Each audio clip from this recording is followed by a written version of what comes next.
Berjumpa lagi di Bincang-Bincang HI dengan tajuk sore ini perspektif kajian luar angkasa dalam studi HI.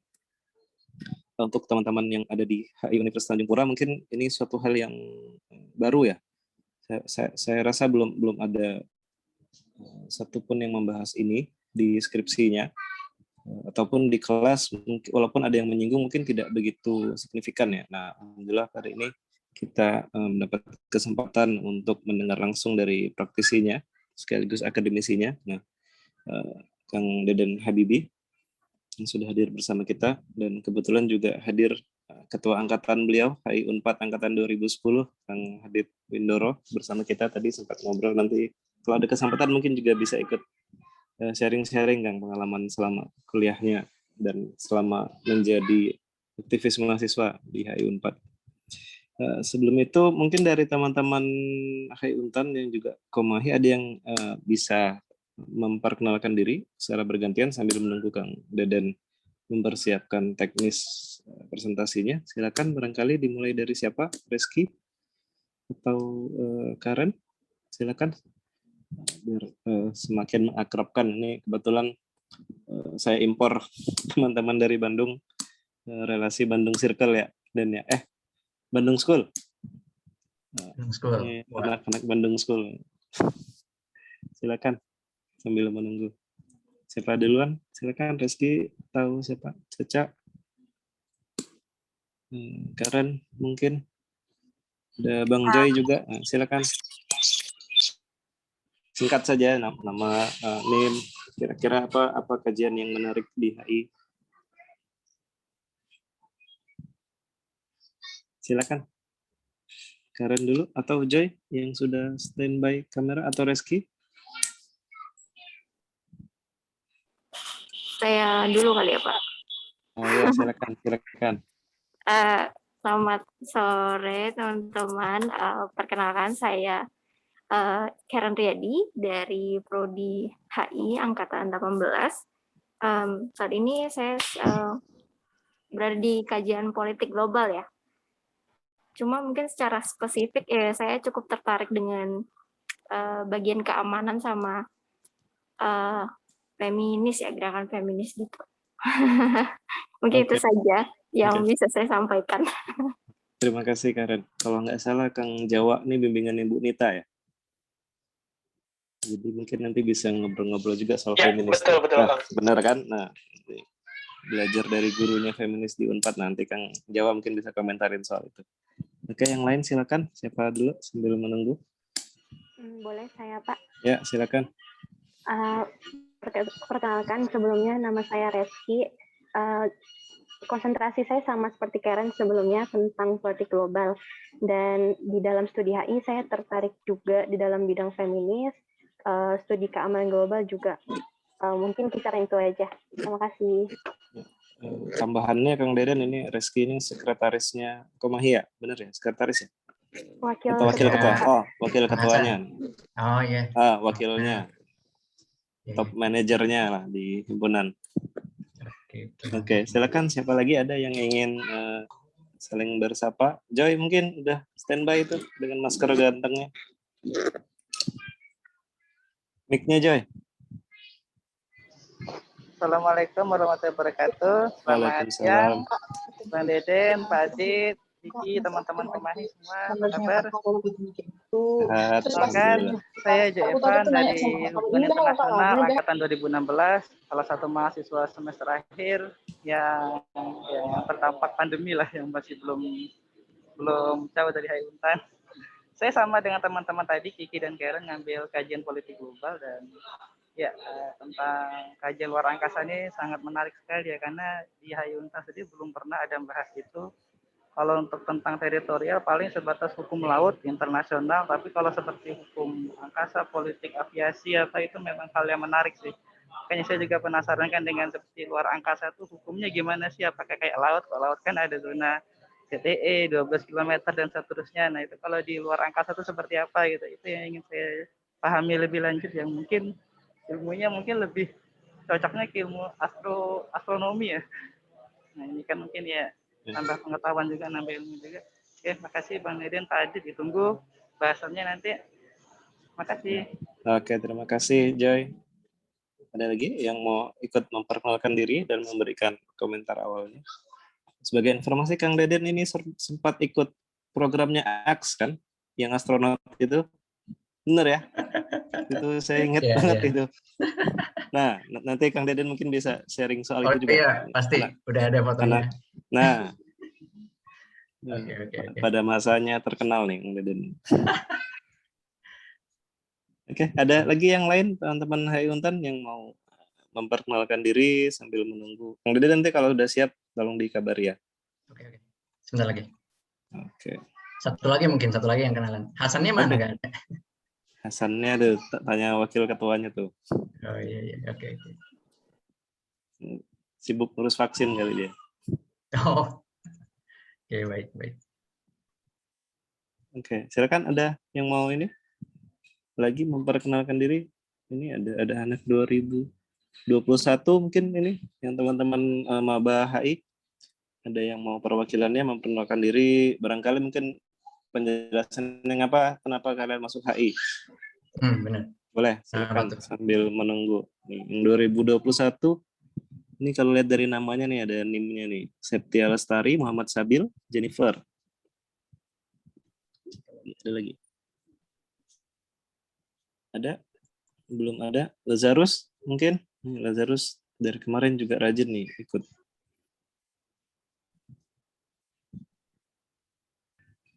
Ya, halo. Ya, silakan Lazarus, mungkin mau menyapa dulu. Halo, selamat sore. Maaf, saya nggak bisa on cam ya, soalnya hasil kendala itu. Siap. Oke, selamat sore Pak Deden, Pak Adityo. Nama saya Lazarus Felix. Saya di sini mahasiswa HI Untan angkatan 2019 ya. Berarti saya ambil semester 5. Jadi udah ambil kajian juga. Saya ambil kajian perbatasan. Kajian perbatasan diampu langsung oleh Pak Adityo juga. Terima kasih Pak Adityo. Ya, terima kasih Lazarus. Ini 2 hari saya ngajar Lazarus terus mukanya di Google Meet. Jadi lumayan familiar nama dan mukanya. Bahkan kemarin dia bilang bajunya nggak ganti. Ya, Lazarus ya? Iya, Pak. Udah ganti. Oh, udah ganti dah sekarang. Alhamdulillah. Oke. Boleh deh. Oke, siap. Sambil ini kenalan, nanti lanjut lagi ya kenalannya. Oke, nah kita lanjut tadi menyambung komentarnya aja ya, bahwa memang benar di HI Untan kita belum menyinggung secara khusus soal hal-hal yang berbau angkasa, bahkan mungkin hukum udara nggak terlalu juga banyak ya jadi dibahas ya, seingat saya juga di hukum Belum pernah, hanya sebatas hukum laut, teritorial, kalau sampai ke angkasa, udara, aviasi itu belum pernah. Oke. Jadi memang belum sampai ke sana, mungkin karena keterbatasan juga, prodinya masih baru. Sebagai informasi, Kang Deden baru berdiri 2014, jadi saya lulus kuliah mungkin prodinya baru ada gitu, atau Kang Deden mungkin lagi nyusun skripsi ya tahun-tahun itu ya. Prodinya baru ada dan baru disusun dengan segala keterbatasannya, SDM dan segala macamnya. Ya beginilah yang ada, sehingga masih banyak perlu masukan. Bahkan sebagai informasi juga untuk studi kawasan kita belum mempelajari Afrika, Eropa, Amerika Selatan itu juga belum, sehingga masih perlu banyak belajar dari prodi-prodi HI yang sudah lebih matang gitu. Dan khusus di isu tentang luar angkasa ini saya kebetulan juga kemarin, kalau boleh cerita, awalnya karena komen di story-nya Kang Deden ini ada acara webinar, lalu nyambung ngobrol sana kemari. Oke, saya undang langsung beliau untuk cerita pengalamannya, karena saya ingat sekali beliau termasuk yang sudah menetapkan jalurnya sejak dini ya, untuk menggeluti bidang luar angkasa ini dari sejak jadi mahasiswa, bahkan skripsinya juga tentang kajian luar angkasa ini. Bahkan yang tadi saya singgung, beliau pernah ikut program di AX terkait astronot. Nanti Kang Deden tolong itu juga di sharing ya, tadi katanya udah disiapkan kan informasinya. Nah, dan sebagai informasi tambahan, beliau juga saat ini sedang mengambil studi magister di kajian ketahanan nasionalnya UI, sedang tugas belajar, jadi tugas di lapannya semi ditinggalkan ya Kang. seharusnya ditinggalkan ya. Cuman ya kita sama-sama tahu lah kerjaan ASN ya. Nah, mungkin untuk tidak berlama-lama saya persilakan Kang Deden sekalian memperkenalkan diri dan juga menyampaikan paparannya 30 menitan mungkin Kang. Elaborasinya nanti kita lanjut sesi tanya jawab. Waktu dan tempatnya saya persilakan Kang Deden. Terima kasih Pak Dityo dan Mas Sudagung dan rekan-rekan HI Untan yang menyiapkan acara ini, juga teman-teman yang sudah hadir bergabung. Ini karena sesi sharing, jadi saya memang siapkan seorganik mungkin deh. Saya pengen ngobrol juga banyak ke teman-teman karena sudah kepo Instagramnya, terus websitenya, seru banget kayaknya HI Untan nih. Ternyata baru tahu ada HI yang seseru ini di Kalimantan. Jadi saya coba bawa ini lebih ini ya, supaya teman-teman bisa bebas. Kira-kira nanti ada pertanyaan, mungkin ditaruh di akhir aja nggak apa-apa. Sekarang kita coba lihat dulu kayak gimana sih. Saya nyiapin ini semua buat kalian ya. Baik. Judul paparan ini studi antariksa dan hubungan internasional ya. Di bincang-bincang HI ketiga, kalau tidak salah. HI FISIP Universitas Tanjung Pura tanggal 20 Agustus 2021 ini. Seperti disampaikan oleh Kang Tio juga tadi, memang demikian ya, diundang, dan semoga ini menjadi bagian yang bermanfaat buat teman-teman. Tadi disebutkan oleh Kang Tio cenderung apa ya, dianggap cukup dini gitu ya untuk mengenali antariksa, padahal tidak. Jadi ini ada cerita soal seorang pria yang terlambat bermimpi soal antariksa sebenarnya. Saya bagi kisah cerita ini dari dulu, kemudian kini, dan selanjutnya. Kita mulai dari dulu yang disebut oleh Kang Tio tadi. Kapan sih saya tiba-tiba kepikiran antariksa, dan memang itu tiba-tiba, tidak sesuatu yang apa ya dilakukan secara sistematis gitu ya. Dari 2011, kemudian kesadaran 2012, pergumulan di antara 2013 sampai 2014 hingga akhirnya lulus S1 2016. Kemudian penggalian, dalam hal ini menganggur sebenarnya, belum ada pekerjaan waktu itu. Sampai akhirnya CPNS. 2010 saya masuk ke HI FISIP Unpad. Ini juga bukan sesuatu yang disengaja sebenarnya, tapi sangat panjang ceritanya. Dan karena tidak sengaja itu pula saya akhirnya ingin belajar banyak hal, termasuk mengikuti salah satu organisasi di HI Unpad ini, Hima HI FISIP Unpad. Yang salah satu ketua himanya dosen kalian semua yang hadir di sini. Saya masuk ke Hima HI Unpad ketika Kang Tio menjabat sebagai ketua Hima, dan salah satu kegiatan yang paling menyita perhatian saya saat menjadi bagian dari Hima HI Unpad adalah Simfonesia 2012. Ini yang mendesain kebetulan juga hadir Kang Hadid Bindoro ya. Kita sering panggil Kang Jawa. Ini salah satu desain posternya. Di sini saya bukan menjadi seorang yang akademik. Di sini saya menjadi seorang yang multimedia gitu ya, bikin video, bikin website dan segala macamnya. Salah satu hal yang saya harus bikin videonya adalah bagaimana kita bisa memotret pariwisata di Indonesia. Saya nggak punya uang waktu itu, dan untuk jalan-jalan ke laut terdekat, saya harus cari laut mana yang paling dekat, ya, pantai paling bagus dan paling dekat. Akhirnya saya googling, menemukan namanya Pantai Santolo di daerah Garut. Ini paling dekat kalau lihat dari Google Maps, ini paling dekat, bisa didatangi 4 jam dari kampus, dari Jatinangor, dari Sumedang. Ini pantai yang saat itu masih cukup sepi. Dan saya nggak menyangka juga ketika saya datang dan saya lihat di website, di Google semacam. Pantai ini sangat bersebelahan dengan tempat peluncuran roket Lapan. Di saat itu Lapan itu apa gitu? Apa itu Lapan gitu? Kenapa ada hal seperti ini? Apa ini TNI AU? Memang ada pelang TNI AU juga di situ, tapi Lapan gitu, Lembaga Penerbangan Antariksa Nasional. Itu sangat mengganggu saya sebenarnya. Ya saya menikmati pantai ini, tapi sangat mengganggu saya ketika saya baru tahu, oh Indonesia punya hal seperti ini ya. Indonesia punya program antariksa ternyata. Ketika pulang, selain saya bawa footage video ya, saya bawa pertanyaan. Sebenarnya Indonesia tuh dalam eksplorasi antariksa itu seperti apa? Ini yang ditanyakan juga ya di TOR ya. Sepertinya apa? Di mana Indonesia sampai kita punya peluncuran satelit, peluncuran roket maaf. Tapi kok tidak terdengar gitu ya, tidak seperti NASA, JAXA, Jepang, India bahkan. Sebenarnya secara geografis, ini sebelah kiri, di gambar sebelah kiri ini ada penggambaran hubungan antara wilayah Indonesia dengan antariksa. Ini penggambaran dari almarhum Profesor Priyatna Rashid, salah satu profesor hukum antariksa pertama di Indonesia. Jadi Indonesia ini punya bentang GSO atau orbit geostasioner terpanjang di antara semua negara yang ada di atas wilayah kita. Dan itu sempat kita climb bahkan menjadi bagian wilayah kita tahun 70-an. Karena Khatulistiwa ini selain kita punya GSO, kita punya potensi peluncuran, dari segi teknik peluncuran, di mana dengan rotasi bumi yang paling sangat cepat di Khatulistiwa, roket yang meluncur dari wilayah kita akan mendapatkan tambahan kecepatan, sehingga dia akan lebih hemat energi.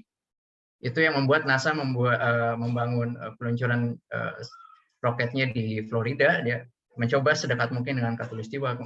India juga sama. Bahkan beberapa negara yang sampai bikin kapal laut untuk bisa mengirim roketnya di tengah-tengah laut di Khatulistiwa. Sementara kita dengan semua pulau yang ada, yang strategis, kita dikelilingi laut, aman. Secara Khatulistiwa tadi juga punya tambahan untuk menghemat bahan bakar roket. Kita belum punya apa-apa untuk bisa memanfaatkan itu. Tapi kita udah berusaha, LAPAN ternyata sudah berusaha mengkaji potensi pulau yang bisa menjadikan tempat peluncuran satelit, atau bisa disebut juga bandara antariksa, yakni di Morotai dan Biak. Dengan segala pertimbangannya, akhirnya kita memilih untuk membangun di Biak. Di sana juga sudah ada instalasi LAPAN sebenarnya di Biak. Kemudian selain posisi geografis, kita juga punya posisi diplomatis yang signifikan di dunia antariksa. Ini saya tunjukkan ada 3 gambar utama ya. Yang sebelah kiri kita bisa lihat ada Soekarno. Dia sedang bergandengan tangan dengan pimpinan-pimpinan Uni Soviet. Ini kalau nggak salah Khrushchev ya, Nikita Khrushchev. Dan ini yang paling kiri, ini adalah Yuri Gagarin, kosmonot pertama di Rusia. Ini menjadi hal yang sangat mempengaruhi pemikiran Soekarno waktu itu untuk membuat LAPAN, mendirikan LAPAN dan DEPANRI, Dewan Penerbangan Antariksa Nasional. Dia sangat berharap Indonesia bisa mengangkasa. Dan memang di sini beliau sangat dekat dengan Uni Soviet. Dan kedekatan Indonesia dengan Uni Soviet ini mungkin cukup berubah banyak ketika kita masuk ke era Pak Soeharto ya. Di sini ada foto dari salah satu jurnal antropologi mengenai bagaimana teknologi satelit bisa muncul di Indonesia. Satelit Palapa ini memang selain digunakan untuk teknologi telekomunikasi, Soeharto paham betul bahwa teknologi ini bisa dijadikan dasar untuk upaya beliau menyatukan Indonesia. Di sini ada foto, ada lukisan ketika satelit Palapa diresmikan, Soeharto memegang keris ini sebenarnya remote untuk menyalakan peresmian satelit Palapa. Jadi di sini menyiratkan bahwa simbol mempersatukan ini Palapa ini seperti halnya dulu Patih Gajah Mada ya. Dalam konteks modern ini disatukan dengan satelit Palapa. Dan yang terakhir foto yang paling kanan ini ada penggambaran suasana sidang ITU, International Telecommunication Union tahun 85 ketika Indonesia berhasil mengajak negara-negara lain untuk menambahkan prinsip equitable access ke orbit geostationer. Prinsip equitable access ini akses yang merata. Ini untuk mengcounter kecenderungan negara maju memanfaatkan prinsip first come first serve atau siapa cepat dia dapat. Jadi kalau dibiarkan begitu saja, negara-negara akan menghabiskan orbit GSO yang ada saat itu, dan kita nggak kebagian. Meskipun tadi kita sudah tahu bahwa kita punya paling panjang GSO-nya. Nah, dengan perjuangan salah satunya ada Prof. Priyatna Rashid di dalamnya, kita bisa menahan itu dan mengubah konstitusi ITU hukum antariksa sebagaimana halnya kita mengubah hukum laut ya dengan memperkenalkan archipelagic state. Itu bawaan saya ketika saya mulai berpikir bahwa oke, Indonesia penting dan saya harus mencoba melihatnya dari sudut pandang HI. Oke, selain diplomasi, ada industri. Jadi kita sebenarnya di posisi yang nggak kosong banget. Kita punya PTDI dan dalam sejarahnya dulu IPTN ya. IPTN ini punya bisnis juga yang terkait dengan space systems. banyak insinyur-insinyur yang terkait dengan space systems. Tapi ya mungkin beginilah takdirnya ya, tahun 98 berakhir di pesawat terbang, kita belum bisa sampai ke tahap industri antariksa. Ya, dan juga kita kehilangan banyak engineer, orang-orang yang pintar untuk membuat satelit dan roket. Itu sangat disayangkan memang. Tapi ini membuktikan bahwa sebenarnya kita punya, secara posisi industrial di global, kita sudah punya modal dibandingkan negara-negara yang baru mulai saat ini. Dan perusahaan satelit juga semakin mapan. Ini salah satunya gambar, maaf dikehalang muka saya ya. Ini salah satu momen peluncuran satelit Nusantara 2. Di sini memperlihatkan bahwa sebenarnya sustainable, bisnis satelit di Indonesia sustainable. Kenapa ya? Karena kondisi geografisnya membutuhkan hal itu, membutuhkan satelit, dan juga masyarakatnya sangat banyak, potensi pasarnya akan selalu ada. Dan ini menarik bagi kita untuk terus berpikir, untuk memikirkan cara supaya kita bisa meningkatkan kemampuan antariksa kita untuk kebutuhan kita sendiri paling tidak. Ya, dan tentunya saya harus bisa melihat ini secara HI. Saya bukan orang teknik penerbangan atau yang lain, tapi saya melihat ini dari segi HI selama perkuliahan. Jadi setiap mata kuliah, dosen siapapun, saya coba tugas akhirnya membahas antariksa. Misalkan ini soal mata kuliah kerjasama internasional, ada International Space Station. Kemudian soal HI Timur Tengah, saya angkat coba menggali program antariksa di kawasan Timur Tengah. Di sini saya menemukan bahwa Uni Emirat Arab sejak tahun 2013 pun sudah terlihat gitu, ingin mencoba membawa identitas Arab dan mereka pimpin di antariksa. Dan kemarin 2018 atau 2020 kalau nggak salah, mereka berhasil menjadi salah satu negara yang pertama di Timur Tengah yang mengirimkan probe ke Mars. Kemudian di Afrika juga ada. Nigeria dan Afrika Selatan terlibat semacam space race kecil di Afrika sebenarnya. Dan ya terkait juga dengan bagaimana saya memakai pengetahuan yang diberikan oleh dosen terkait HI Timur Tengah.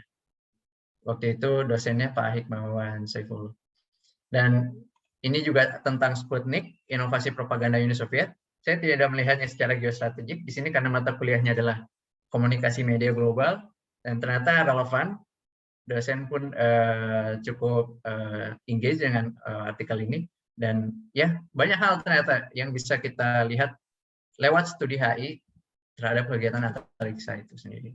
Dan sampai akhirnya saya di skripsi saya mencoba melihat antariksa dalam konteks persaingan maritim di Samudra Hindia. Jadi nggak cuma kapal laut yang berantem di Samudra Hindia, ada persaingan, ada teknologi kunci di sini, yakni teknologi antariksa yang menjadi salah satu fondasi penting bagaimana India menahan pengaruh Cina di Samudra Hindia. Itu sebagian saja dari hal-hal serius bagaimana saya melihat antariksa dari segi HI. Dan buku ini kenangan ya, waktu kuliah saya S1 ini 3 ini yang saya pegang terus. Walaupun saya nggak punya kopinya, saya punya PDF-nya. Ini buku Astropolitik. Ini dari Everett Dolman, terbitan 2001. Dia benar-benar mengartikulasikan kepentingan Amerika Serikat sebenarnya. Mungkin kalau teorinya teori offensive realism ya, untuk menjaga dominasi Amerika Serikat sebagai satu-satunya cara untuk keselamatan Amerika Serikat. Dan selanjutnya ada International Politics of Space, ini tahun 2007. Nih Michael Sehan mencoba menghimpun bagaimana perspektif politik internasional terhadap kegiatan keantariksaan. Di situ sedikit disinggung teori-teori HI, tapi tidak terlalu banyak. Jadi memang bukunya ini cenderung buku yang empirik, tidak terlalu teoretik, tapi ini sangat membantu saya dalam skripsi melihat bagaimana perspektif HI menjelaskan fenomena kegiatan antariksa.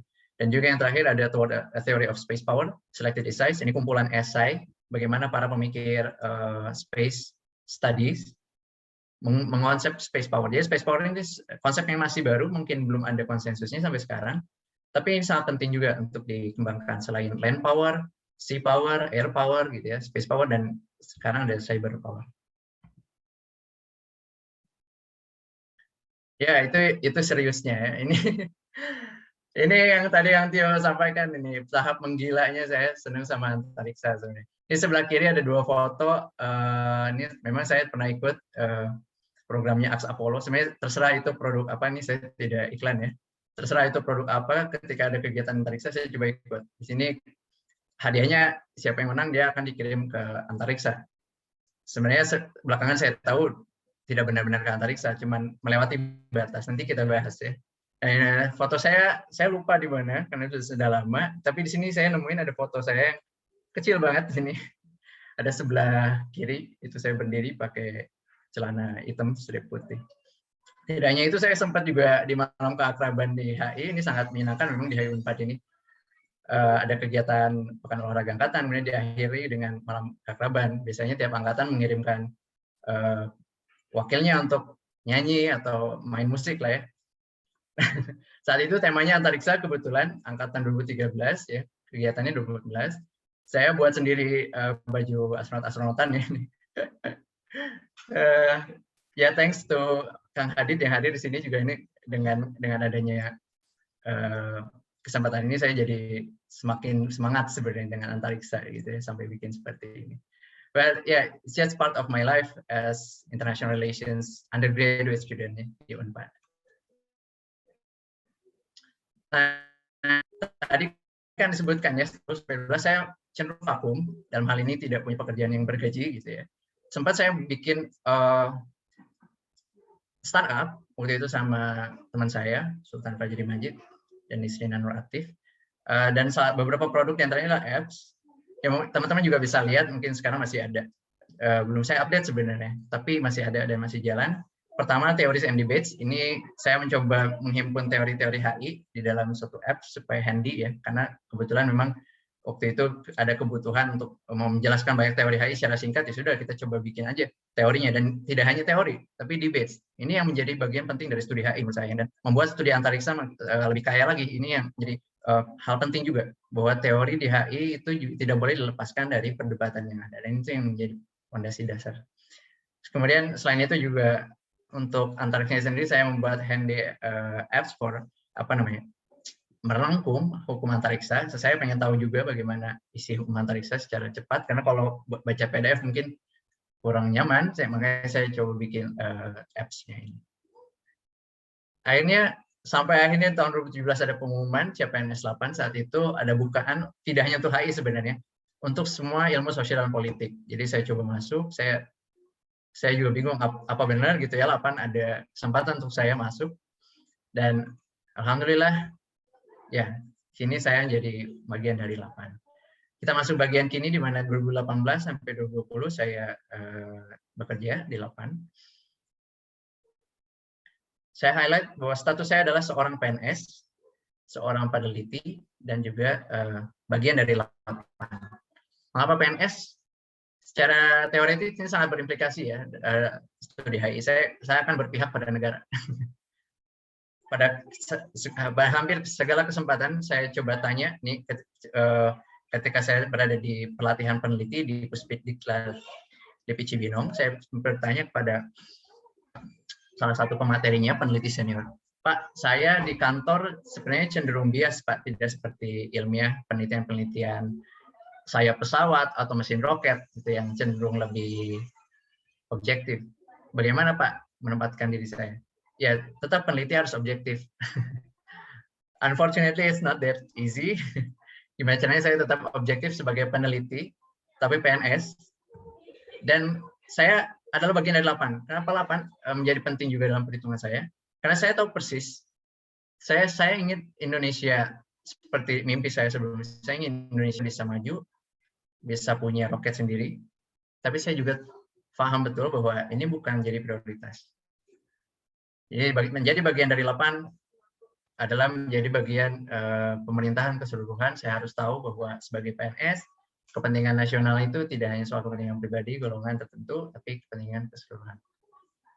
Dan selama kajian, saya juga menemukan bahwa studi HI itu benar-benar penting buat studi antariksa di kantor saya. Nah, sebenarnya masalah antariksa dalam konteks HI ini kita udah mulai serius ya. Bergumul pada 3 hal ini. Security, safety, dan sustainability. Dan pada dasarnya, in nature, soal antariksa adalah soal HI. Dan mungkin ilmu sosial pertama yang layak mendekati studi antariksa adalah ilmu HI. Karena antariksa bukan punya siapa-siapa. tapi semua butuh antariksa.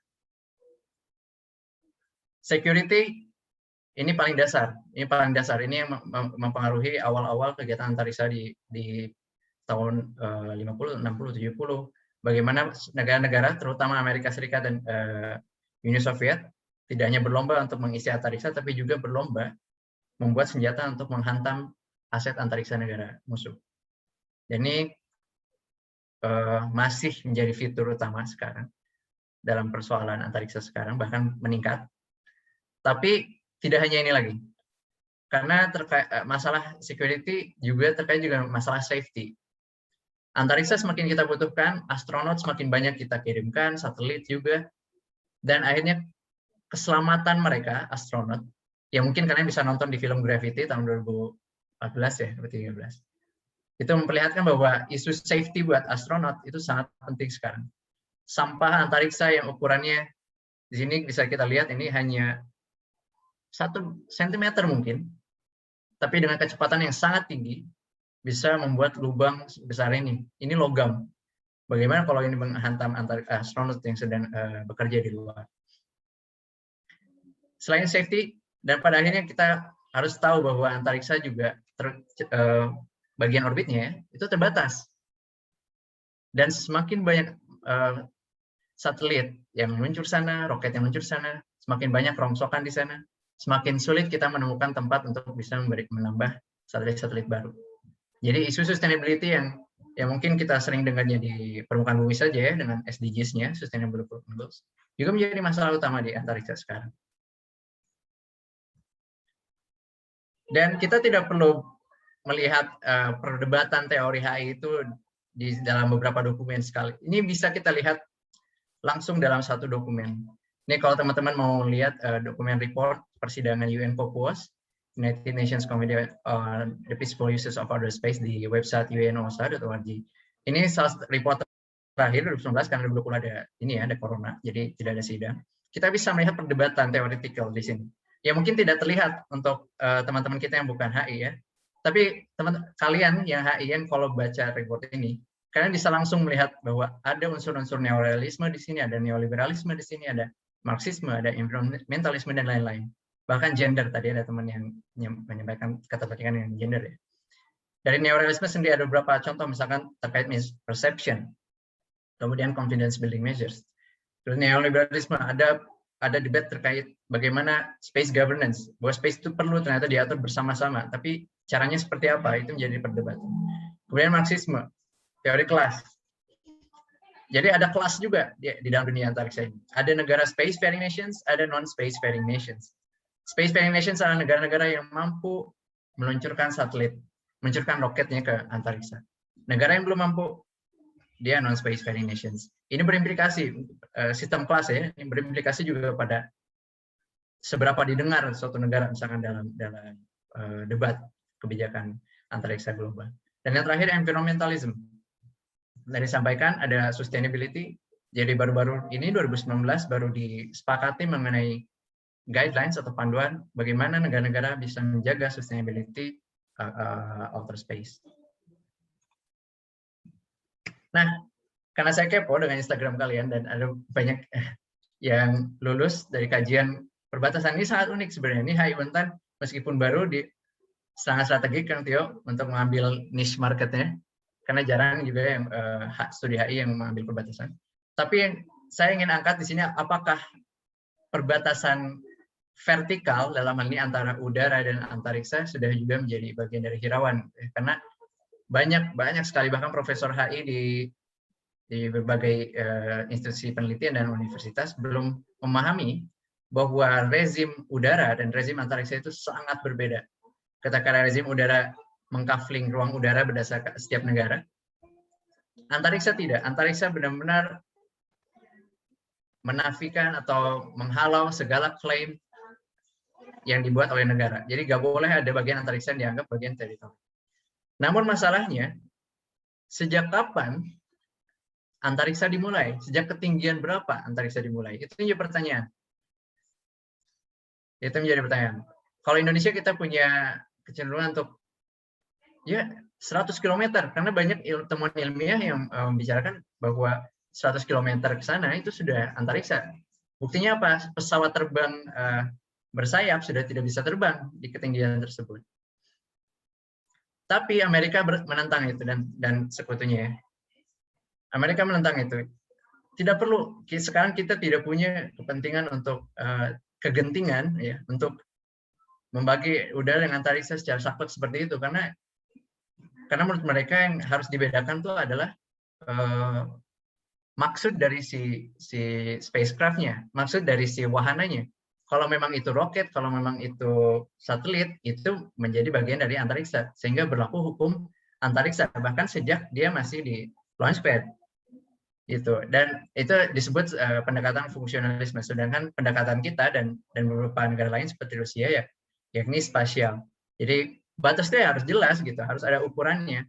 Kalau Amerika dan teman-temannya, oh enggak usah ada jelas ya. Yang jelas kalau niatnya memang antariksa ya, dia hukum antariksa yang berlaku. Tapi kalau pesawat terbang atau yang lain-lain, dia berlaku.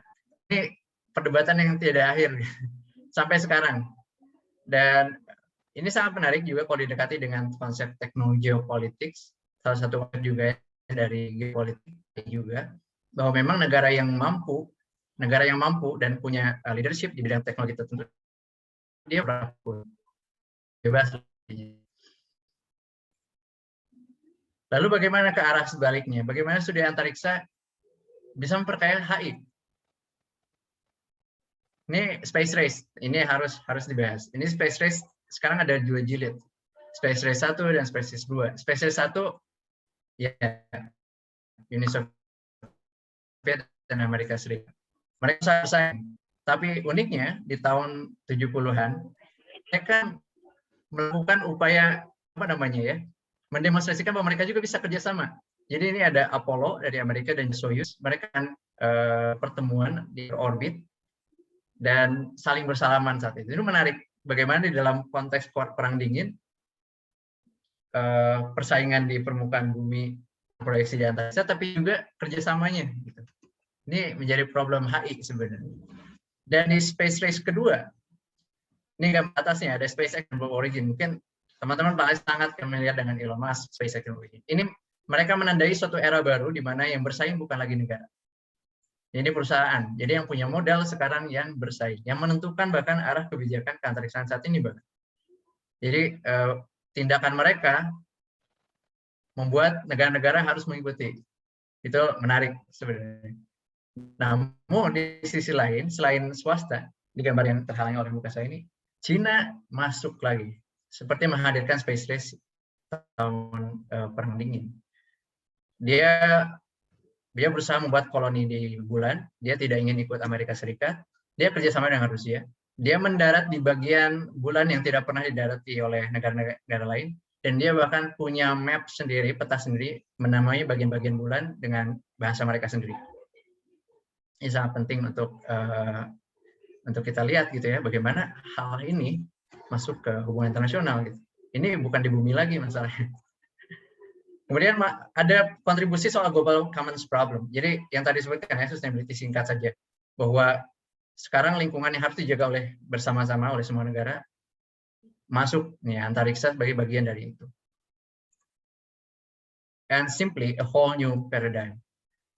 Kayaknya sampai 2010, 2013 mungkin ketika saya bikin skripsi, international relations secara visual masih sebelah kiri, masih peta. Meskipun pada akhirnya sebenarnya ketika Apollo mendarat di bulan, orang-orang di dunia mulai sadar bahwa oke, bumi ini ternyata bulat, kecil, dan kita tuh ada di situ semua. Di sebelah kanan kita bisa melihat bahwa yang terbit itu di tata surya itu tidak hanya bulan dan bintang, tapi bumi pun bisa terbit gitu kalau kita ada di bulan.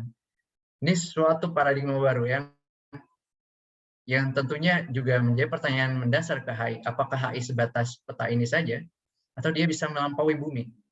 Apakah HI ini apakah negara itu sebenarnya rumah negara-negara itu rumah-rumah, atau sebenarnya hanya kamar-kamar di satu rumah bersama? Dan bagaimana HI melihat itu? Itu paradigm shift yang sangat penting untuk dilihat Dan beberapa literatur di jurnal-jurnal ilmiah, International Relations, jurnal European Journal International Relations, juga banyak artikel baru sekarang bagaimana planetary, konteks planetary melebihi global gitu ya, mengubah bagaimana kita melihat sektor-sektor HI.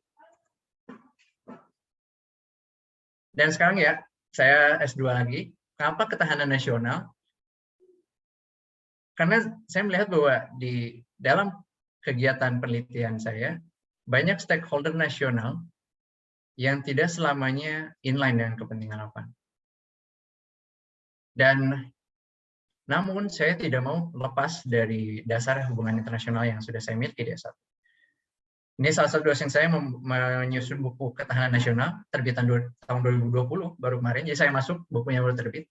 Dia menjelaskan bahwa ketahanan nasional di sini berbeda dengan keamanan, berbeda dengan pertahanan,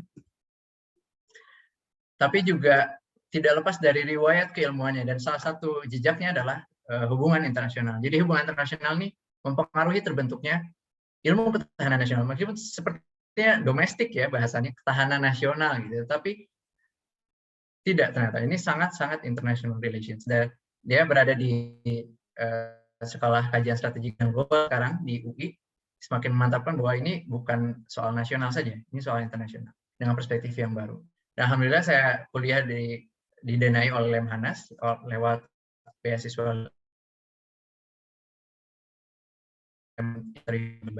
dan juga sempat diundang ke Lemhanas waktu awal 2021 untuk mendapatkan nilai-nilai Lemhanas yang biasanya diberikan ke para pejabat ya, secara singkat sih, bagaimana melihat wawasan Nusantara, ketahanan nasional semacamnya. Dan saya lihat juga di kurikulum kalian ada di HI Untan ada soal ketahanan nasional ya, mata kuliah ketahanan nasional. Mungkin bisa di-share seperti apa sih ketahanan nasional, karena di Lemhanas dan di kampus saya beda cita rasanya. Dan untuk tesis, oke saya pindah. Untuk tesis saya akan membahas mengenai ketahanan antariksa. Dan ini bukan mengada-ngada, saya bukan seorang profesor untuk bisa menghadirkan suatu konsep ketahanan antariksa. Ini suatu konsep yang baru. Jadi ketika security, safety, sustainability sudah tidak bisa lagi diandalkan. Maksudnya apa? Maksudnya kita harus menerima bahwa satelit atau aset antariksa lainnya sewaktu-waktu akan bertabrakan juga. Sewaktu-waktu akan mengalami kemalangan. Nah, hanya resilience lah yang mungkin bisa kita. Resilience ini maksudnya adalah meskipun kita sudah tidak aman lagi, meskipun kita terluka, misalnya, meskipun kita diserang, kita masih berjalan. Itu konsep resilience yang ada. Dan bahkan di Handbook of Space Security tahun 2020 memang dibahas di berbagai bab space resilience ini. Jadi sesuatu yang bahkan mungkin saya di studi HI resilience ini mulai muncul.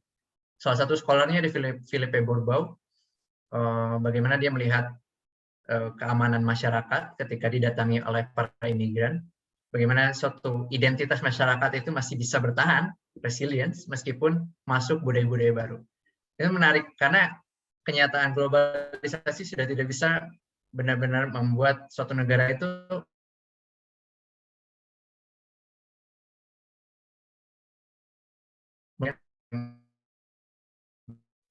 buat HI maupun di kajian antariksa.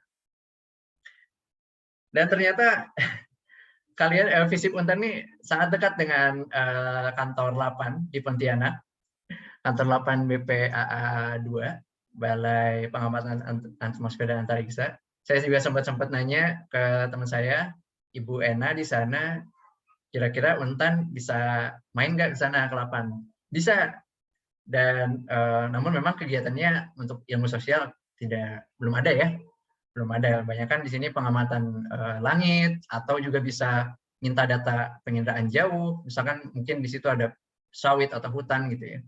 Tapi kalau misalnya teman-teman ingin datang ke sana, kemudian ingin bertanya soal soal kebijakan, kajian kebijakan yang saya lakukan di Pusat KKP 8 misalkan, itu sangat bisa karena kita punya kebijakan 18 sekarang. Jadi kalian datang ke unit manapun bisa mengakses layanan apapun yang ada di 8 se-Indonesia.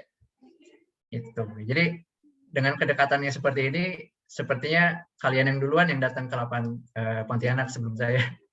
Saya belum pernah ke sana. Jadi hubungan kita sebenarnya bisa sangat erat, semakin erat ke depan.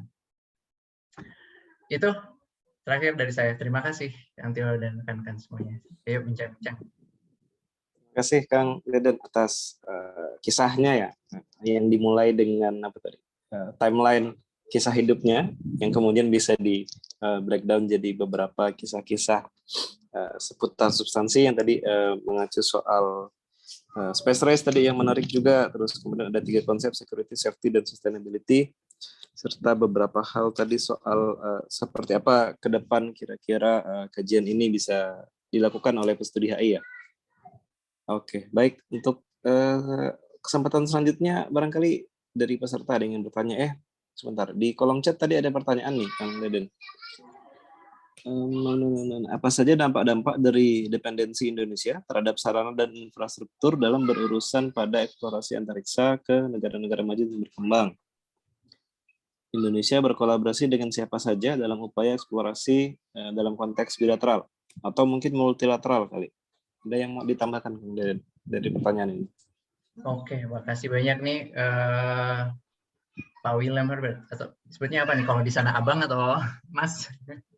Makasih ya. Ini pertanyaan sangat menarik. Dan ini pertanyaan kunci sebenarnya dari bagaimana kita membuat salah satu agenda besar nasional tahun 2017. Kita punya master plan untuk bisa mandiri tahun 2040. 2040 ini kita harus bisa sebelum 2045 ya, sebelum Indonesia emas 2045, harus bisa mengirimkan satelit buatannya sendiri, menggunakan roketnya sendiri, dari tanah airnya sendiri. Itu salah satu cita-cita kita, cita-cita besar 8. Ya mungkin nanti diestafetkan tahun depan, 2022, kita sudah tidak ada ya 8 ini.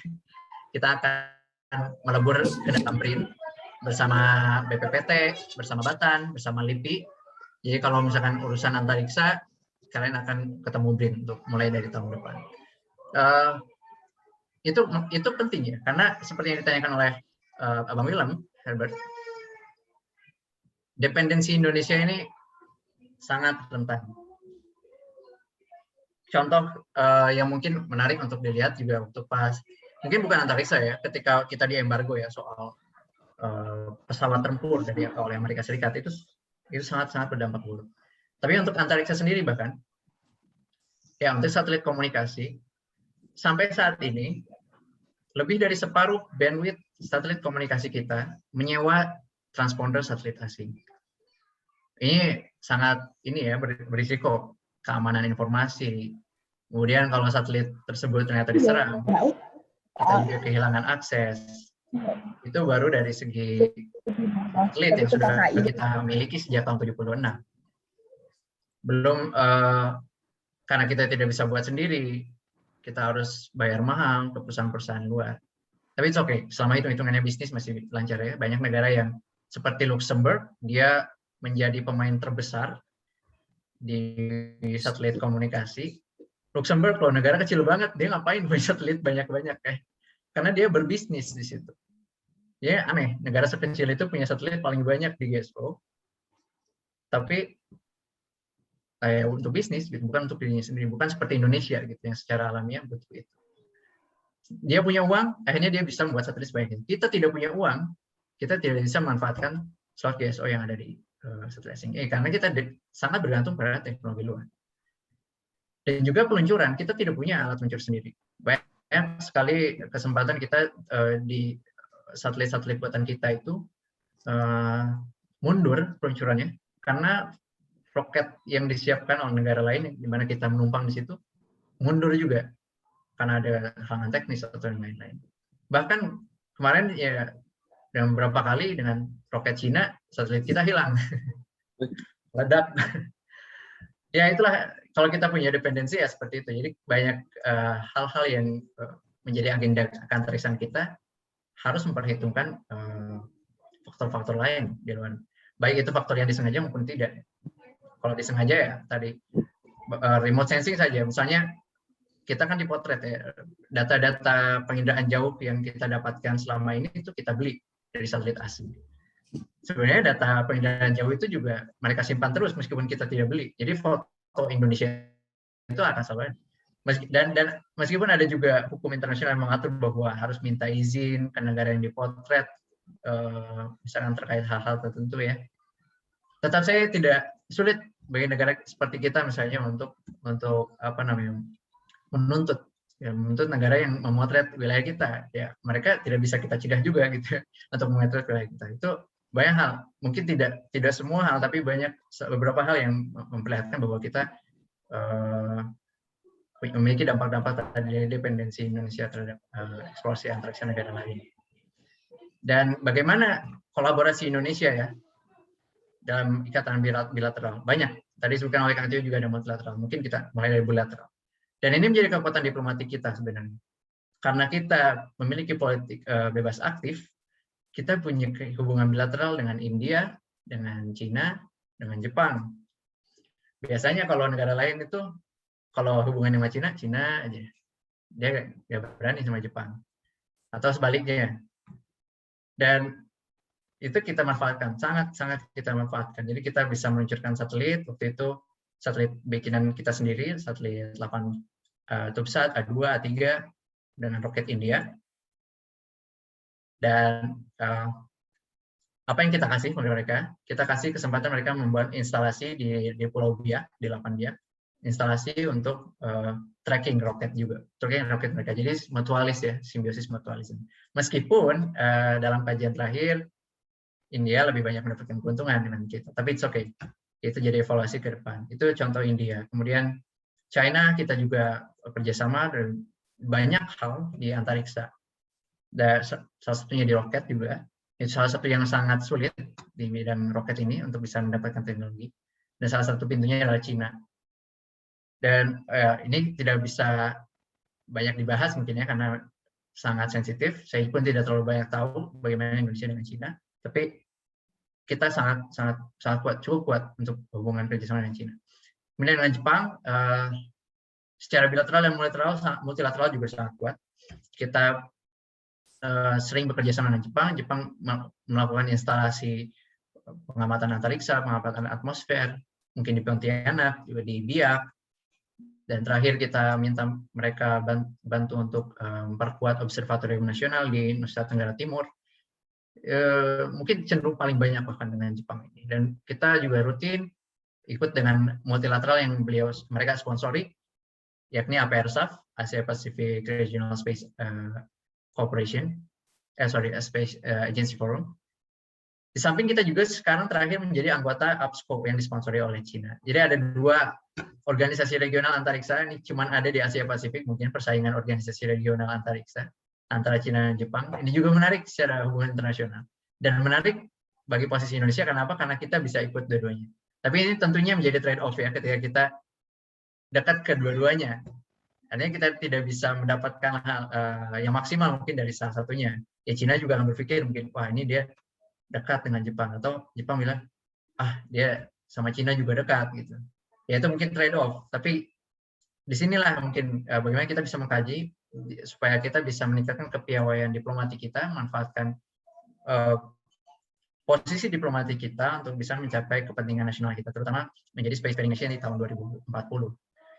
Itu mungkin sedikit mengenai kerjasama dan dependensi. Itu Bang Tio. Mungkin terima kasih Bang William semoga terjawab. Oke, terima kasih Kang Deden. Intinya ya Indonesia memang begitu ya, terbuka dengan semua pihak, mengarungi di antara 2 karang, politik bebas aktif ya. Terbuka sekali dengan banyak kerjasama ya. Ya, dari dulu kita memang memposisikan diri seperti itu. Jadi meskipun tadi Kang Deden bilang ada trade-off-nya juga, sehingga mungkin lain waktu bisa kita undang diplomat kali ya untuk bahas ini. Sudut pandang diplomat kan ini sudut pandang orang antariksanya yang nanti sudut pandang diplomatnya gimana menyikapi 2 organisasi regional tadi. Itu menarik sekali itu. Udah lagi barangkali yang lain, atau tadi Kang Den kayaknya ada sempat melemparkan pertanyaan nih ke teman-teman HI Untan, gimana sih belajar ketahanan nasionalnya selama di HI Untan? Mungkin ada yang bisa sharing tuh. Nah, beliau penasaran sekali dari kemarin, kami Japrian juga isu itu yang di-highlight sama beliau. Pengen tahu katanya. Silakan teman-teman HI Untan kalau ada yang mau sharing.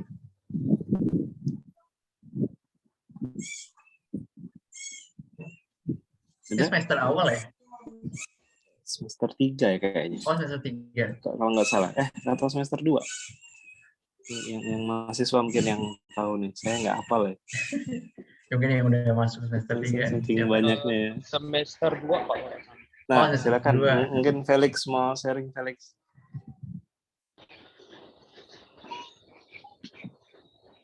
Oke Pak. Maaf mohon waktunya. Jadi untuk yang ketahanan nasional Pak, yang saya ingat saja kami itu kalau tidak salah belajarnya itu 5 dimensi ketahanan Pak. Jadi kan kalau di ketahanan nasional itu kan kata dosen yang mengampu bahwa ketahanan itu tidak hanya mengikuti kompetensi ketahanan yang lain seperti ketahanan pangan, ketahanan budaya pun masuk Pak. Tapi saya lupa dimensinya apa. Yang penting tidak hanya militer di situ. Yang pasti itu ketahanan tersebut menyangkut yang non militer juga. Artinya bagaimana negara itu mempertahankan negaranya bukan hanya dari yang bagian yang tradisional, tapi juga non tradisional. Itu sih Pak yang intinya dari ketahanan nasional. Oke. Tradisional dan non tradisional. Kurang lebih sama kayak perluasan studi keamanan ya, mirip, yang diajarin Pak Yan dan Kang Arvin. Sekuritisasi, cuma namanya ketahanan gitu ya. Ya. Oke, makasih Bang Felix. Oke. Atau Kang Deden ada mau melontarkan pertanyaan lagi mungkin sambil menunggu pesertanya juga panas. Ya, sebenarnya tadi menyambut dari yang Mas Bang Felix tadi ya, ada tradisional, non tradisional. Memang itu salah satu cara untuk bisa melihat ketahanan nasional. Ada yang menggunakan kata tersebut. Banyak selain itu juga dari Lemhanas dia punya versinya sendiri. Mungkin makanya saya nanya biasanya mata kuliah kayak gini kan dibarengin kalau satu mata kuliahnya ideologi dan Pancasila ya Pak. Ideologi dan ketahanan. Ketahanan nasional ya. Iya. Apakah ini harus ada dari Lemhanasnya juga tuh sedikit. Di situ kan ada istilah Astagatra, jadi ada 8 dimensi. Di mana Astagatra ini dibagi ke dalam 2 kelompok besar, Trigatra sama Pancagatra. Trigatra yang cenderung statik, Pancagatra yang 5 yang cenderung dinamik. Yang statik ini di situ termasuk di dalamnya geografi, sumber daya alam, dan demografi bahkan. Jadi penduduknya meskipun jumlahnya ya naik turun ya, tapi cenderung dianggap secara demografis statis. Dan untuk yang dinamisnya yang Pancagatra, ya ada pertahanan keamanan, ada ekonomi, politik, ideologi, bahkan dan sosial. Dan ya itu bagian dari doktrinnya sebenarnya. Dan ya bagian dari doktrin, mereka mencoba dengan membuat ketahanan nasional. Bahkan untuk setiap provinsi bisa diukur gitu ya seberapa baik ketahanan nasionalnya. Dengan survei ya. Survei dan data dari masing-masing. Data yang masih perlu dikritisi itu. Ya, ketika saya datang ke sana di labnya, langsung di ruangannya memang masih banyak ruang untuk bisa diimprove. Namun upaya mereka untuk membuat indeks tersebut juga patut diapresiasi sebenarnya. Jadi lebih terukur, nggak cuma doktrin yang kualitatif yang sulit argumentasi kebijakan kan dia sulit ya kalau kita pakai hanya kualitatif. Oke, Kang Deden, ada pertanyaan nih dari Reski. Apa konsekuensinya jika ada satu negara yang tidak mengikuti perkembangan antariksa dalam sudut pandang HI? Oke. Ada nggak mungkin negara yang soliter atau dia malah memilih untuk nggak mau tahu dengan urusan di luar angkasa sana? Iya, baik. Good question. Ini pertanyaan yang harus terjawab oleh saya sendiri, bukan? Makasih Mbak Reski. Dan ini pertanyaan dasar ketika saya waktu pulang dari Santolo itu. Ya, kalau Indonesia nggak punya antariksa juga, kenapa emang? Nah, artinya saya pertanyaannya spesifik Indonesia, karena tiap negara punya kondisinya masing-masing. Jadi nggak bisa kita anggap bahwa kita bisa tahu bahwa semua negara itu perlu gitu untuk mengikuti perkembangan antariksa. Tapi pertanyaan ini menarik juga ya. kalau misalkan ada negara yang tidak mengikuti, apakah ada suatu dampak bagi mereka? Sebenarnya isu antariksa semakin penting sekarang, bukan karena antariksa sendiri mungkin secara langsung, tapi karena climate change. Karena teknologi antariksa kita bisa memahami climate change jauh lebih baik dari tanpa teknologi antariksa ya. Dan bahkan negara-negara kecil yang tidak diperhitungkan banyak di politik dunia seperti di Oseania ya, Palau, Vanuatu, teknologi antariksa menjadi sangat penting bagi mereka, bukan untuk dikuasai, tapi untuk memonitor atau bahkan memitigasi. Jika laut naik sampai seperti yang diramalkan para peneliti climate change, Maladewa juga sama, kemudian wilayah mereka hilang, apa yang terjadi? Apa yang harus mereka lakukan? Dan apa yang bisa mereka lakukan sekarang? Betapa antariksa ini mungkin bukan untuk dihindari, tapi menjadi menjadi sangat membantu semua negara dengan masalahnya masing-masing. Indonesia juga punya masalah soal tenggelam ya. Kemarin ramai Jakarta, Pantura. Tapi kan nggak semua wilayah Indonesia punya masalah tersebut. Tapi masalah lain, misalkan hutan, deforestasi, mungkin bukan menjadi masalah bagi orang Kalimantan ya soal laut ini ya. Misalnya naik air laut, kemudian hilang garis pantai semacamnya. Tapi masalah hutan. Negara-negara yang punya masalah yang sama seperti Brazil soal hutan ini akan sangat membutuhkan antariksa. Sulit kalau tidak menggunakan teknologi antariksa. Itu ya, ya sulit kalau itu mungkin menjawab itu lebih mudah bagi saya daripada tadi menjawab pertanyaan Mbak Reski ini yang sangat sulit tapi penting benar, karena ini juga berlaku bagi Indonesia. Jika diganti saja pertanyaannya, jika Indonesia tidak mengikuti perkembangan antariksa ini dalam sudut pandang HI seperti apa? Ya banyak konsekuensinya.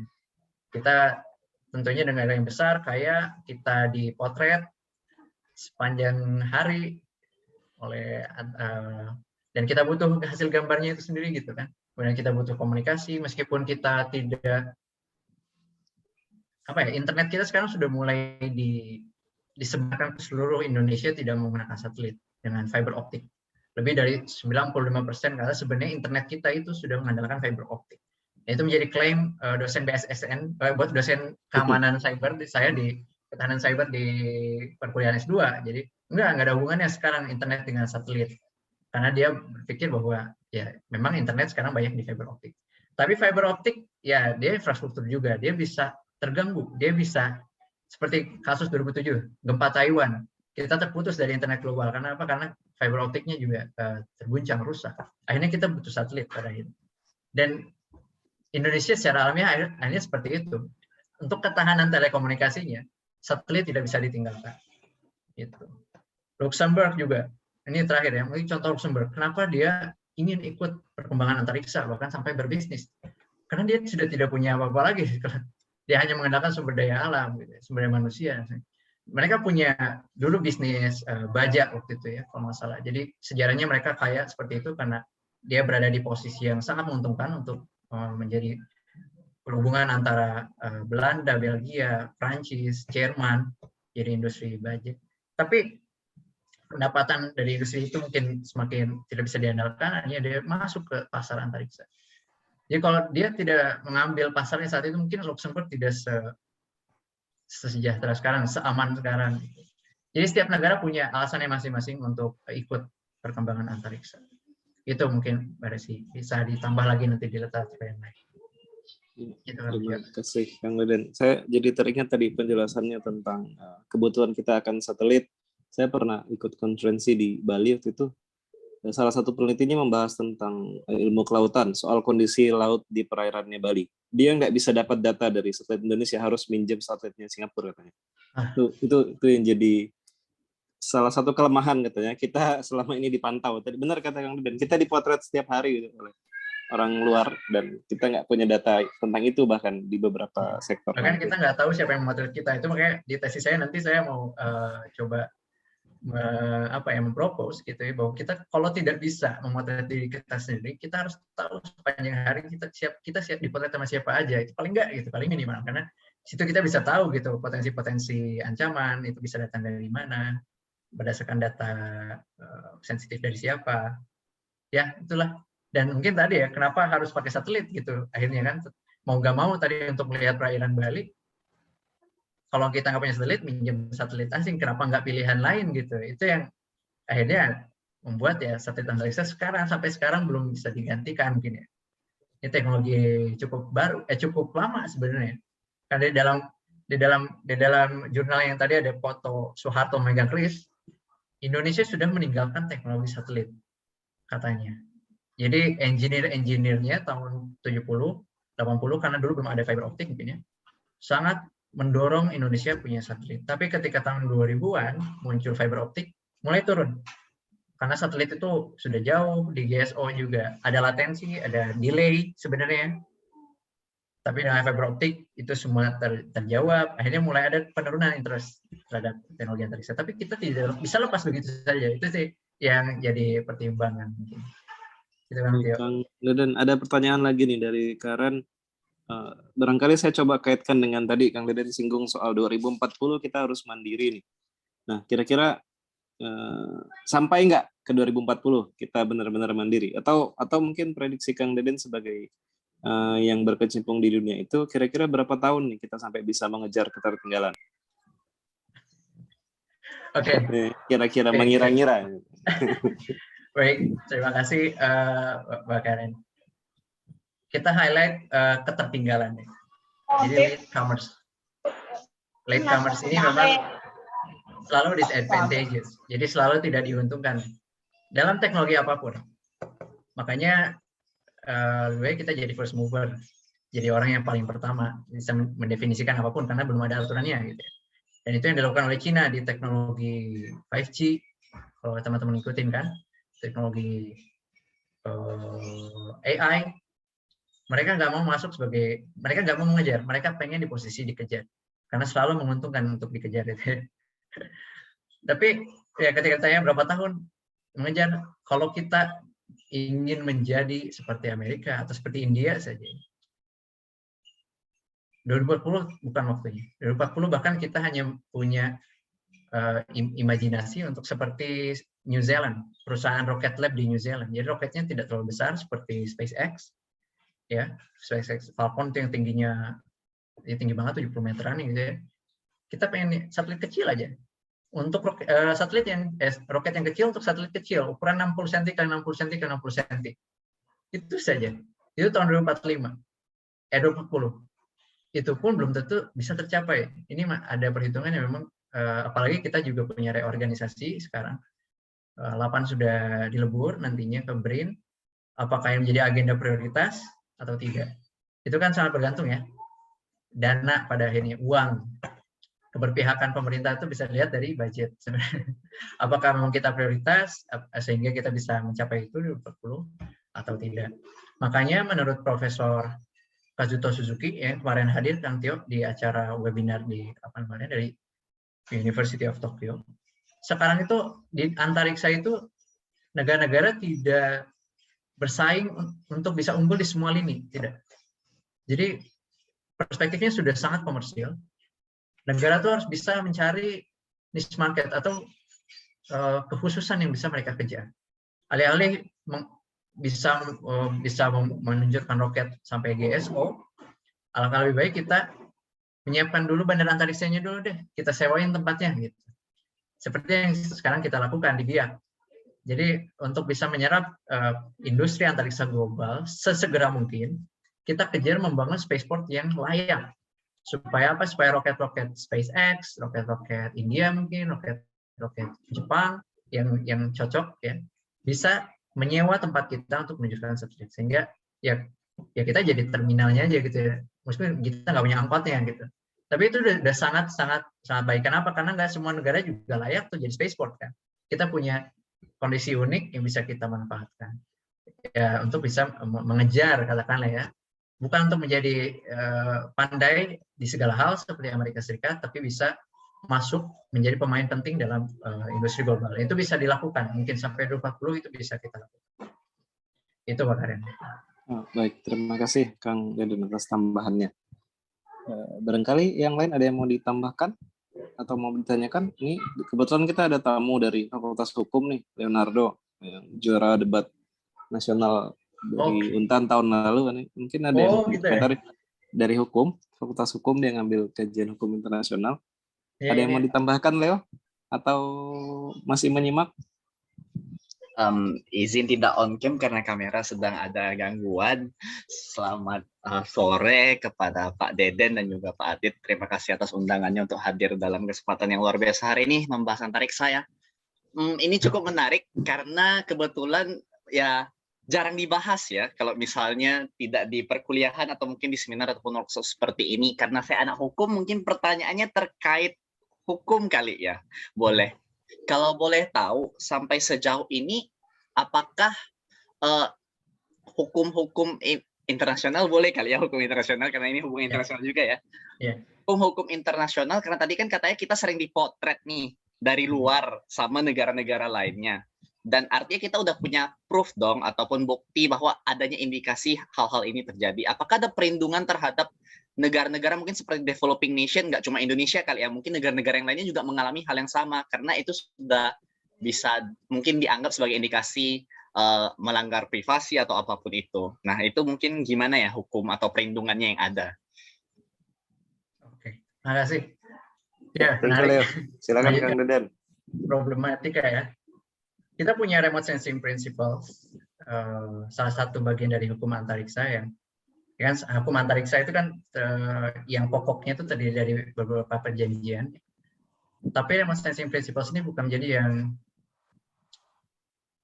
legally binding, yang apa ya? Bukan, tidak setara seperti Outer Space Treaty, kemudian Liability Convention dan lain-lain. Di rezim internasional kan? Di rezim keseluruhan hukum rezim antariksa internasional.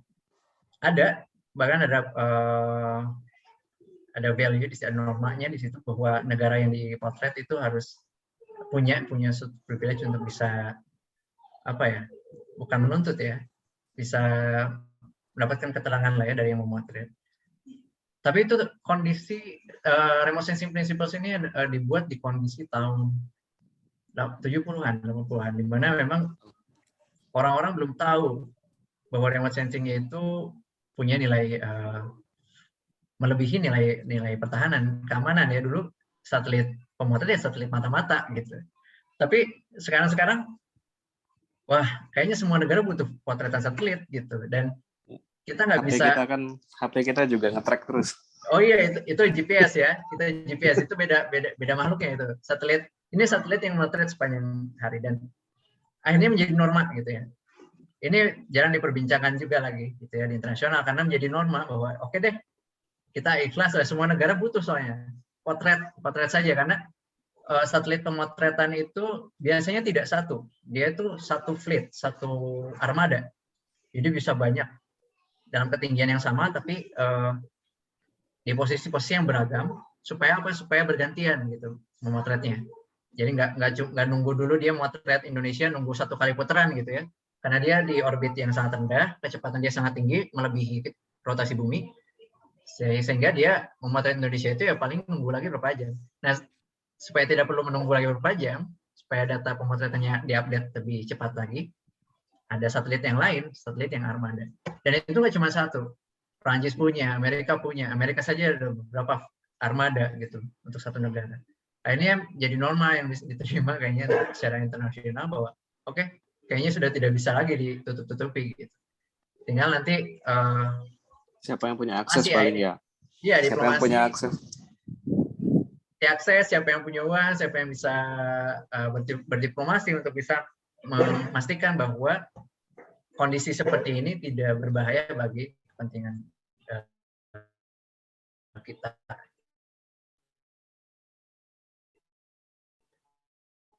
Sudah bisa kita jangan dipotret. Kita sempat berusaha menyensor ya, kita sempat tapi bukan remote sensing. Tahun 90-an kita sempat berperang. Pernah dengar atau enggak? daerah Samudra. Mereka punya slot orbit, itu slot orbit GSO, dan bersengketa dengan kita. Akhirnya kita dalam satu literatur ya, saya belum ngecek juga ke yang bersangkutan yang ini PT Telkom. Kita berusaha melakukan interferensi, jadi mengganggu, ngejam satelit asing. Jadi kita tuh sebenarnya pernah melakukan tindakan yang militan sebenarnya terhadap radar militer. Itu yang di dalam reportnya. Ada beberapa report, saya ada 3 jurnal yang menyatakan hal tersebut. Tapi apakah ini kita bisa cek ke Indonesia, kita akui gitu ya, ke PT Telkom atau negara kita sendiri? Ya mungkin saya belum bisa memastikan. Tapi ya hanya sebatas itu saja gitu yang bisa kita lakukan. Dan itu pun sebenarnya tidak sepenuhnya baik, gitu, karena itu sangat mengganggu tatanan internasional. Jadi akhirnya ya kita melihat kondisi negara-negara kepentingannya seperti apa, tidak hanya national interest tapi common interest, gitu ya. Kita bermain di situ, termasuk di ranah remote sensing. Itu mungkin, Pak Leo. Oke, terima kasih Pak Deden. Oke, Leo, thank you Leo. Kang Deden, di sesi terakhir nih, mungkin waktunya sisa sekitar 8 menitan, mungkin bisa di-sharing nih pengalaman selama kuliah. Kita flashback ke masa dulu. Nih kan, kebetulan di sini ada teman-teman maba yang angkatan 2021, ada yang di tengah-tengah sedang masa-masa pergumulan, sedang mencari jati diri ya selama kuliah HI. Ada juga yang mungkin sudah di ujung tanduk harus selesai. Nah, mungkin ada tips atau ada sharing cerita gimana Kang Deden mungkin menyelesaikan pergumulannya sehingga dapat, atau gimana cara Kang Deden belajar sehingga menumbuhkan rasa penasaran, atau tadi gimana kemudian menjaga semangat supaya aku udah tahu fokus aku di sini loh. Oke. Makasih, ini babnya panjang ini, bisa 5 jam. Tapi kalau dikatakan semangat, senantiasa semangat, tidak. Ya, saya juga mahasiswa biasanya seperti biasa ini, naik turun. Dan saya menyikap cenderung mencintai antariksa misalkan itu bukan karena memang punya punya rasionalisasi. Tadi ada rasionalisasi saya sampaikan melalui slide. Tapi ada hal-hal yang tidak bisa diungkapkan gitu. Ini soal rasa, dan saya nggak bisa, misalkan sekarang coba kalian temukan passion seperti saya, atau coba kalian mengenali antariksa, ini penting loh. Enggak, karena itu masing-masing ya. Saya mungkin waktu kuliah, waktu S1, Kang Tio, ya disebut unik ya, terkenal ya karena memang sendiri gitu. Cuman sebenarnya skripsi ada teman saya seangkatan Westra Tangri Bali, kita sharing buku, dia juga bahas antariksa secara militer. Tapi yang memang terkenal di kampus ya saya gitu ya untuk antariksa ini. Tapi ya tadi karena memang ada rasa yang saya juga sulit untuk ungkapkan, dan itu teman-teman harus explore sendiri. Nggak bisa minta bantuan saya atau Kang Tio, dosen-dosen, siapapun teman-teman kalian, itu kalian sendiri. Itu yang penting. Bagaimana kalian mau dengerin apa yang memang kalian inginkan. Gak melulu harus substansi teori HI atau substansi isu HI tertentu, enggak. Saya harus juga menerima fakta bahwa teman-teman saya di seangkatan, teman-teman yang lain juga, ada orang yang kuliah hanya ingin dapat ijazah S1 kemudian bekerja dimanapun. Itu suatu hal yang awalnya saya juga risih gitu. Kok kuliah cuma buat cepat lulus doang gitu. Mendapat apa gitu. HI lagi ya. Lagi HI juga mungkin cenderung susah untuk cari kerja kan. Biasanya bank atau apa yang menerima S1 apapun gitu ya. Untuk HI itu sangat spesifik gitu. Kalau nggak diplomat, peneliti bidang HI yang sedikit juga kamarnya. Akhirnya saya nggak bisa bilang bahwa kalian bisa dapatkan itu dari orang lain. Tapi yang jelas, ini satu hal yang penting ya. Yang kenapa saya dapat dari HI ini penting. HI mengajarkan kita melihat sesuatu yang sama dengan cara yang berbeda. Dan dengan tegas melakukan itu. Kita harus terbiasa menggunakan perspektif neorealisme atau teman-temannya gitu ya, neoliberalisme, konstruktivisme, even gender. Saya tidak selalu saya cenderung orang religius yang mungkin nggak terlalu dianggap tidak terlalu dekat dengan feminisme. Tapi saya harus baca feminisme. Saya beli buku Feminist Methodology for International Relations. Dan aku tahu, jadi saya tahu gitu bahwa HI memang didesain, mahasiswa HI didesain untuk selalu melihat segala halnya dengan berbagai perspektif di berbagai lini kehidupan, gak cuma isu HI yang keren-keren yang sekarang Afghanistan apa, bahkan hubungan tetangga saya sekarang di kontrakan, saya menggunakan persis teori-teori modern atau apa gitu, konstruksi sovereignty, anarki, somehow itu menjadi hal yang berharga, dan itu menjadi nilai tambah buat teman-teman HI. Nanti pada akhirnya ketika kalian terbiasa melihat perspektif yang multi perspektif, kalian coba buka semua yang bisa kalian perhatikan, kehidupan kalian, tujuan hidup kalian, apapun, itu akan sangat membantu kalian. Akhirnya bisa menentukan bahwa segala hal itu sebenarnya sangat menarik, segala hal itu sangat problematik. Sangat menarik itu problematik ya, karena tidak ada hitam putih, tidak ada jawaban yang benar dan yang salah. Selalu pendekatan. Makanya saya lebih senang menggunakan istilah pendekatan, approaches, theoretical perspectives, approaches dibanding theoretical standing atau apa yang keras gitu ya. Itu yang membuat saya melihat antariksa menarik gitu. Oh, ternyata dapat perlu gitu kan, untuk tidak dipukul. Actually we cannot do all the things gitu ya, kita nggak bisa ngelakuin semuanya, kita butuh kerjasama at the same time. Terus antariksa juga tadi bisa kita lihat bagaimana mengkonstruksi dunia kita yang mulanya peta datar kemudian berubah menjadi satu kelereng kecil di alam semesta. Itu perspektif-perspektif yang membuat saya antariksa ini menarik yang akan saya geluti. Dan teman-teman dengan segala dengan segala background untuk bisa menemukan apa yang akan kalian kejar. Itu sih Kang Deo.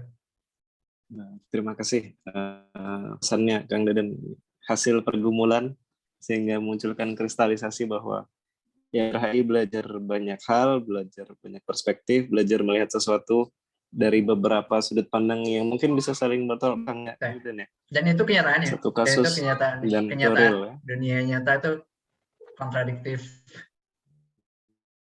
Nah, bahan dari Kang Deden soal bagaimana melihat satu isu, satu kasus dengan yang beda. Jika sudah menemukan tambahannya, nah, silakan digeluti dengan maksimal itu. Nah, barangkali itu untuk diskusi kita pada sore hari ini pas jam 5 ini sedikit lagi untuk menutupnya. Teman-teman Komai ada ingin menampilkan sertifikat yang Deden secara virtual, nanti akan dikirim soft copy-nya via WA. Oke, terima kasih kepada Kang Deden. 2021, 10 tahun yang lalu ya jadi maba. 11 tahun yang lalu. 11 tahun yang lalu. Terima kasih banyak. Tua, gitu. Terima kasih banyak teman-teman. Pak Rizky Hasan ya, Ketua Komahi dan rekan-rekan yang lain, Rizky, tadi Pak Leo dan semacam. Terima kasih banyak. Semoga bisa ketemu secara langsung ya. Siap, insya Allah. Dan mudah-mudahan ada kesempatannya kita bisa ketemu lagi. Untuk menutup kegiatan ini mungkin teman-teman bisa di on cam, teman-teman panitia akan mengambil sesi dokumentasi. Tenang-tenangan lah ya. Mungkin lain waktu bisa ketemu lagi nih Kang Deden. Di webinar-webinar lainnya ya. Iya. Nanti kita undang juga teman-teman nonton. Senang, siap dengan senang hati. Barangkali nanti kita ada rencana workshop kurikulum. Kalau boleh mungkin bisa mengundang 8 atau perwakilan 8 ya buat ngasih insight lulusan HI yang bekerja di peneliti 8 itu kan. SDM mungkin ya, nanti saya coba hubungkan bagian SDM. Ya, siap. Nanti apa nih kira-kira siapa dihubungkannya? Mungkin bulan 10 kali atau bulan 11. Saya fixkan dulu lah mungkin di internal prodi ya. Silakan siapa ini PIC dokumentasinya, silakan. Saya Pak. Oh oke. Saya yang hitung atau Restu yang hitung? Boleh saya Pak. Oke. Siap, silakan. Teman-teman yang lain mungkin boleh hidupkan kameranya karena saya mau screenshot. Oke, boleh.